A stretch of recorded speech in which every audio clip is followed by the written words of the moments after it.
बच्चों, let's read assertion is morphologically algae are highly variable organism in plantae kingdom. Reason is algae reproduce by vegetative, asexual and sexual methods. Option are both assertion and reason are true, and reason is the correct explanation of the assertion. Second is both assertion and reason are true, but reason is not the correct explanation of the assertion. Third is assertion is true but reason is false. Fourth is assertion is false but the reason is true. तो आइए देखते हैं हम इसका की concept. तो अगर बच्चों हम बात करें इसके की concept will be algae.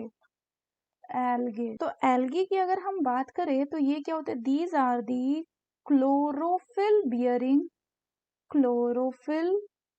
Bearing simple thalloid autotrophic organisms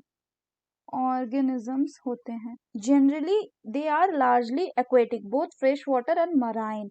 हालांकि they occur in variety of the habitat from moist stone, soil and wood. Some जो है वो कुछ एल्गे जो है वो फंगी के साथ एसोसिएशन करता है जिनको हम लाइकेन भी बोलते हैं. सो सम algae may show symbiotic association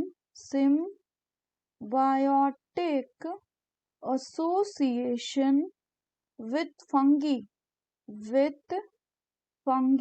और ऐसे एसोसिएशन को बोला जाता है बच्चों क्या? This is called as lichen. Further अगर हम बात करें तो एल्गे जो है प्लांट किंगडम में ये हाई मॉर्फोलॉजिकल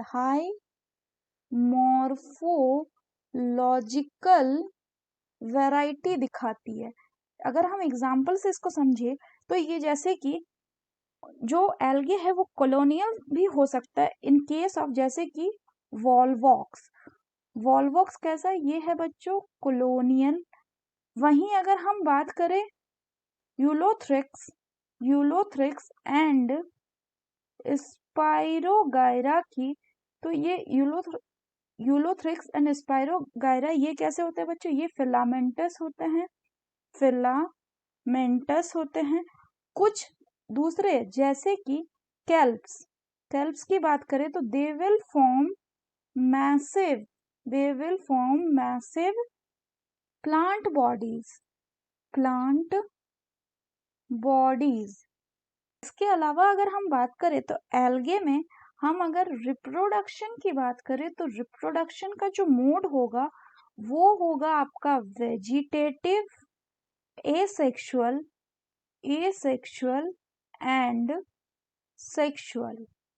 अब अगर हम फर्दर बात करें तो इसके मेनली हमें 3 क्लासेस देखने को मिलता है. एक होता है रेड एल्गी, एक होता है ग्रीन एल्गी और एक होता है ब्राउन एल्गी. तो अब अगर हम क्वेश्चन की बात करें बच्चों तो बोल रहे हैं कि morphologically algae are highly variable organism in the plantae kingdom. बिल्कुल सही है. दूसरा बोल रहा है एल्गी जो है वो रिप्रोड्यूस करता है vegetative, asexual and sexual method. ये भी बिल्कुल करेक्ट है. लेकिन जो रीजन है बच्चों वो करेक्ट एक्सप्लेनेशन नहीं है किसका? असर्शन का. दोनों इंडिपेंडेंट स्टेटमेंट है.